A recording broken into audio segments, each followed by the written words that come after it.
It's been 4 months now, living here and adjusting to everything. And most importantly, I'm very happy to be here today with some wonderful speakers. And especially this topic is very close to my heart because Priya has been working in the urban slum areas for the last 8 years, focusing on slum residents, providing them healthcare, education, and empowerment, and then skills training to help them break the cycle of poverty. So it's very time appropriate. You heard Dr. Musa this morning talk a little bit about the urban migration happening and urbanization. And in South Asia, it's close to the average is about 3%. And by 2050, more than half of the population will be living in the cities.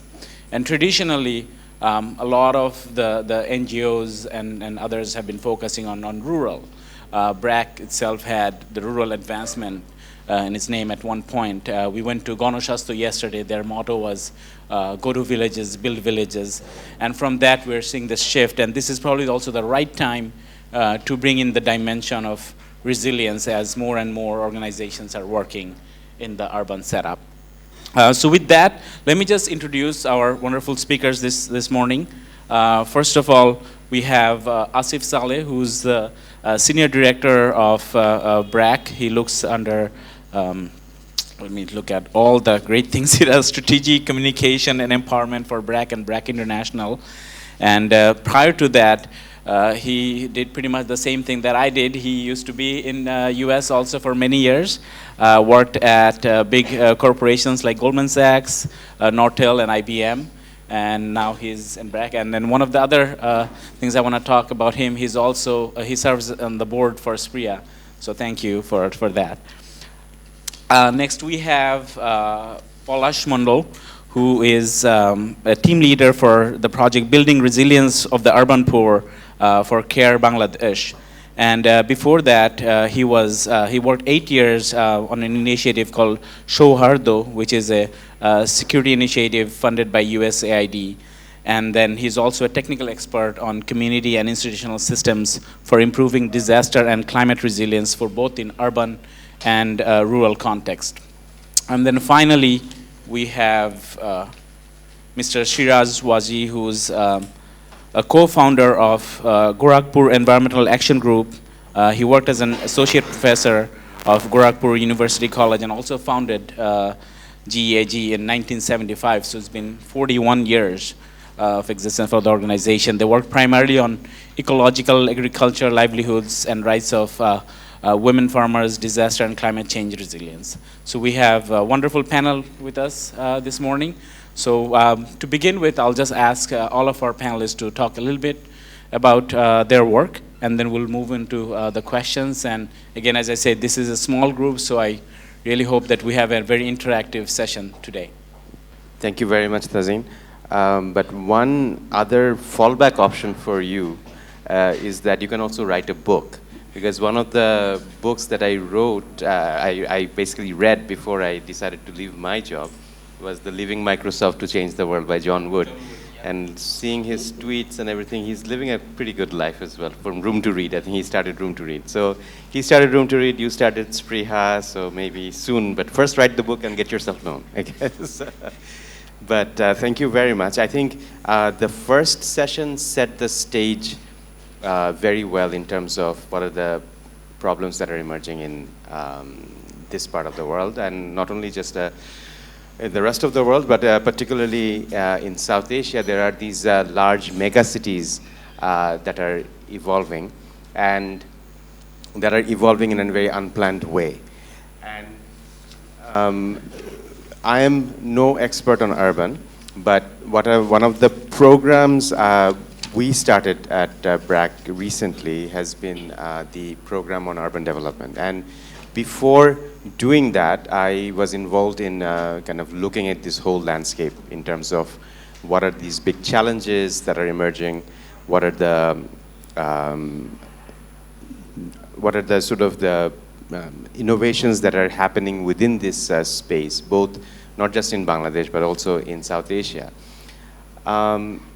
And interestingly enough, when we started doing the urban strategy, one of the challenges was that what are these interesting models that are out there? Because this problem in Bangladesh that we're seeing in Dhaka or in Chittagong, in all the cities, is not just, it's not a new phenomenon. It has happened in other places as well. So we brought some of the experts from outside to hear their stories in terms of how they tackled it. Interestingly enough, we thought we would have some answers. Of course, context and everything is different, but we wanted to hear some patterns and stuff. But nobody had the solution. And nobody actually have been able to tackle the problem. And the primary reason was twofold. One, in most of the countries, government doesn't recognize this as an issue, partly because they don't want to encourage migration from the rural to urban area. So they think if they actually recognize the rights of the urban dwellers, then it will mean that more people are gonna move to the city. So urbanization itself is a bad thing. That's how it's perceived as. And the number two is that in most of these areas, the issues of the number one issue that comes out has been the issue of tenurial security, where people say that if they are living on temporary housing, how can we do service provisioning for them? Because we don't know whether they're going to be permanent or temporary there. So we then started from the point of view that let's not look at it as an NGO problem. Let's not look at it as a social problem. Whether BRAC, looking at as a whole, with all our footprints in the larger Bangladesh, how can we address this issue as a whole? So when we studied some of these patterns and stuff, we found that there is one thing very interesting that is happening in Bangladesh, that you cannot label people or issues as urban or rural anymore, because people are constantly moving. People are moving much more rapidly than ever before. They're moving temporarily for 5 months, they're moving for 3 months. Communication has improved a lot, both physical and telecommunication. So as a result, people look at migration as an economic opportunity. So when the harvesting season is over, there are 3 months of period, there is no work in Borishal. People are gonna come for 3 months in Dhaka, and they're gonna do rickshaw pulling or something, or whatever, to become a day labor. So as a result, so there is this pattern of this rural-urban continuum, right? That basically, that needed to be addressed. So people needed to be tracked. People needed to be identified if we want to actually sort of do some level of service provisioning for them. Number two was that the issue of the challenge of the tenurial security issue that we actually have been talking about, that in most of the cases, because they're not having any sort of in the larger housing sector, not only just on the policy side, there is no not even in a sort of innovative model that has emerged in terms of where they're going to stay. So they end up in staying mostly private or public slums. And this is a completely unregulated market, right? So, and there's an extremely complex political economy within these slums. And without addressing the powers that be in these groups, it's very difficult to penetrate. So then that resulted that basically it's just not enough to do service provisioning. There needs to be actually a large-scale mobilization or a space for collective bargaining for these people. So the challenges that we find right now is that, one, these people actually who are coming to the cities, they're not enough services from them because government doesn't provide them. Number two is this, there's no collective bargaining space for them because there's nobody to speak for them. And thirdly, we looked at that basically there are, of course, certain things that can happen in terms of innovation, which can, in spite of all those two issues, can there be a technological breakthrough or can there be innovative breakthrough that can transform the lives of the urban poor or the urban citizens in general? And basically, the whole notion of when the market is quite inefficient, there are many ways you can actually address some of those inefficiency by doing matchmaking, whether it's in the job market, whether it's in the service market. So there's another opportunity that has emerged because of technology. We call it the Uberization in the technological, the space of Uber, a technology that has emerged where a driver who was ideally basically sitting now can be matched with somebody who needs a driver, a taxi driver. So in a similar case, in a lot of professions in Bangladesh, you will see, whether it's from domestic workers, whether it's your waste pickers, you would actually see a lot of inefficiencies in the market. Because when you need the services, you often don't get them. Or when the people who needs the job, they don't actually get the job in the right time. So we see a sort of a link, matchmaking need that needs to happen. So we basically formed our urban development program in all that needs to happen. So we have identified one part of our program is going to focus on that. And thirdly, we are basically kind of launching an innovation fund looking at urban challenges and how that can sort of foster. I think one thing that was clear from the morning presentation, Zildur said that there needs to be a sort of understanding of the needs of the local community, and then there needs to be some level of matchmaking on how we can basically come up with solutions to solve those needs. So in these three areas that we are working. So I'll just kind of stop at that. And Okay, and distinguished participants. Basically, Asif covered a lot of issues, what is going on in the urban. I will basically focus some other issues that is happening in the urban area. We had a study recently in the Gazipur city. So before going into the findings, I can say that urban disaster is a ticking bomb. You never know when it will come and when it will ruin all the things. So, and other issue is urban poverty is rising. Apparently, you may think that rural is doing better. Actually, that is not happening. They are not doing good. Actually, rural people are coming into the urban cities and make the city complex. And that is why I am talking that urban disaster is a ticking bomb. Actually, I was in Europe before COP. I visited. It was a campaign for me in the 5 countries: Germany, France, Belgium, Austria, and Switzerland. And again, in the last month, I was in this month I was in Geneva for a conference at CEDAW. CEDAW is trying to basically revise their convention. They want to see the gender dimensions of climate change and disasters.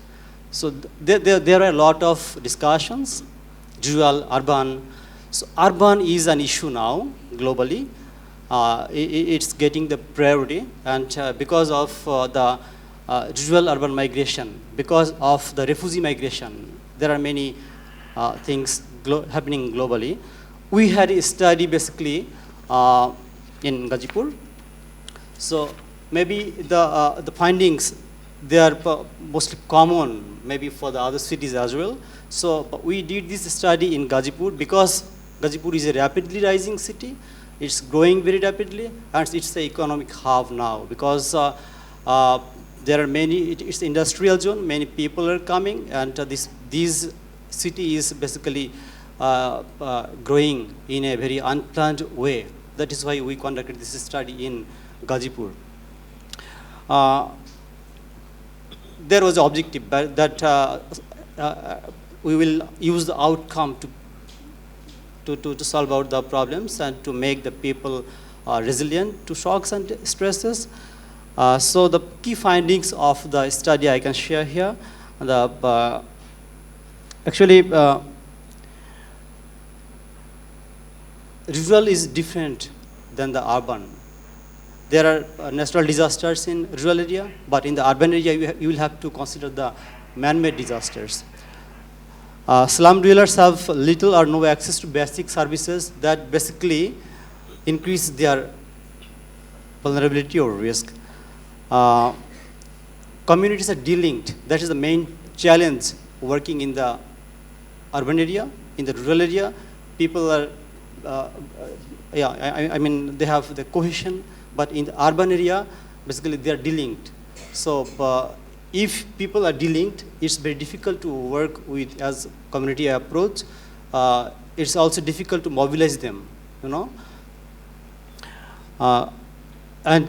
There are pervasive social, social concerns as well, gender-based violence, etc., and crimes. And institutional risk is also there. Service agencies are not proactive, and people are not getting their entitlements. So all these basically made them very incapable, or increases their vulnerability. So that is why I am just telling that rural urban has some differences. If we want to make people resilient, make a city resilient, we will have to use the current or evolving resilience framework. We will have to increase the people's absorptive capacity. We will have to increase people's adaptive capacity. We will have to increase the transformative capacity as well. So this study is basically proofs that urban is the time. It's not too late to make some of the cities resilient. So we will have to work together. We will have to work in a coordinated way. There are many actors. There are governments, there are NGOs, there are civil societies, and media as well. Media has a big role to perform, contribute in this process. So this is the scenario I am just telling from one city that may be common or similar to many other cities. So this is all from me. Thank you. I am Shiraz Waji, and I come from India, in the northern part of India, just in the foothills of Himalaya. And so we are a flood-affected area, and the kind of agroclimatic situation which I see in most of Bangladesh is almost similar to what we have. But we have kind of 2 or 3 cropping seasons like paddy, wheat, and pulses, and so on. And just to give you, an example of how climate change is impacting is like, we were attending a workshop 2 months back, and one tehsildar. We have a revenue system in which the governance is largely divided into sub-district level, and it is called tehsil. Moving together to solve out their problem. They're moving together, bargain some things. So it's the central piece of our work to, the cohesion building in the community, and women are the key player here. It's basically linked. Without cohesion building, it's very difficult to work in the urban centers. So it's our one learning. And yes, they have also played a very good role to develop kind of plan, risk reduction action plan. It's now gender smart plan because their issues are captured.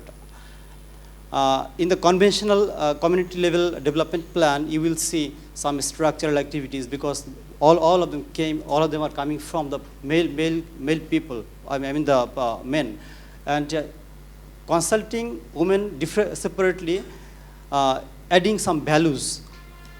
So, for example, darkness is a hazard. Darkness is a problem for women. They have identified that darkness is a problem for us, and they included that in the action plan, and actually it helps them because garments worker are, women can move freely. It increases their mobility. So there are several other examples.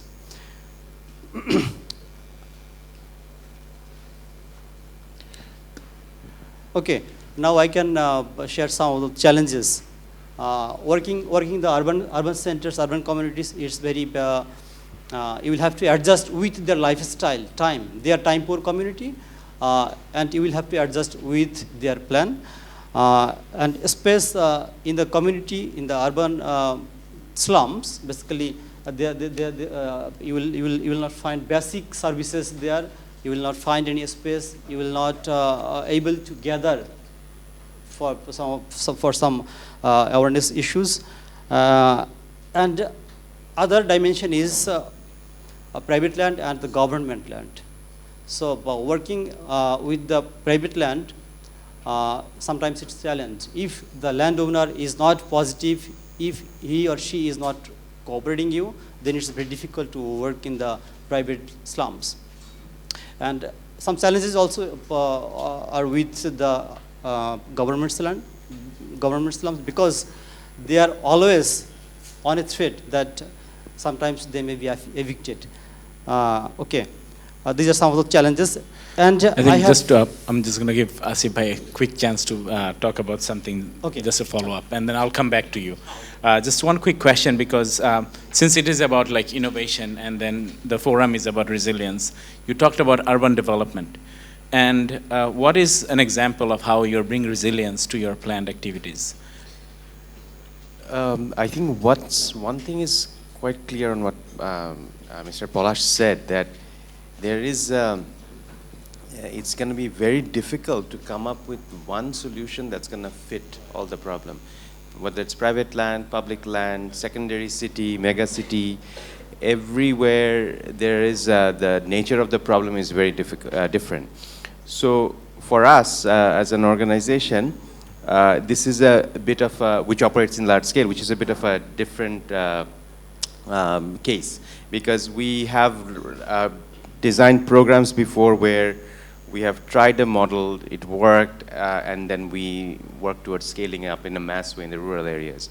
Here, we are not going to be able to do that because the nature of the problem is very complex. It's different kinds of solution that needs to be put in place. But one thing is very, very clear, that we need to come up with some, really need to be demand-driven. And whether it's in the services areas, one thing we have found, for example, we have some colleagues over here, is that a lot of the NGOs are providing services in the slums, but most of the services are coming in from 9 to 5 p.m., right? But in the 9 to 5 p.m. time frame, most of the people are working. Unlike rural areas, livelihood is less of a challenge in urban areas. There's a lot of opportunities.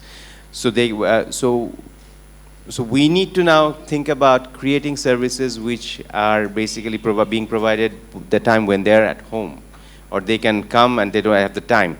So that means after 5 p.m., during night time. So that will also mean some structural changes from the way we do businesses. Then similarly, in a lot of the community-based initiatives, I'm saying some of these things because our program is in the formative stage. We are really trying to identify what are the needs and what are the situation in these different slums. So we started with surveying and profiling about 50 slums all around the country, different kinds of slums. And our research university students are going in, they're talking to people, and they're basically trying to figure out where the needs are and what is the kind of the power structure dynamics in these different areas. And these are the interesting things that we're finding out. Even in developing community, people just don't have the time to come and sit and talk that in the rural areas they have, right? So I know that some NGOs have tried giving some incentives to come together. But as soon as the program is over, that group falls apart. Unless there is some very specific incentive. So again, there are some flaws in this design. So I think we are basically not being able to really pinpoint and being demand-driven. I think, so being resilient would mean not only providing those services, but also equipping these people to take on some of the opportunities. Like I was saying, that it's not about getting them a job, but they will always find a job in the urban space. But it's how can you put them on a ladder where they can move up the ranks? Can you give them some level of skills training which will actually help them to get into a job where they can move up and get more training and then perhaps migrate internationally. So that's basically, I think, is the key thing about resilience in urban space. Thank you.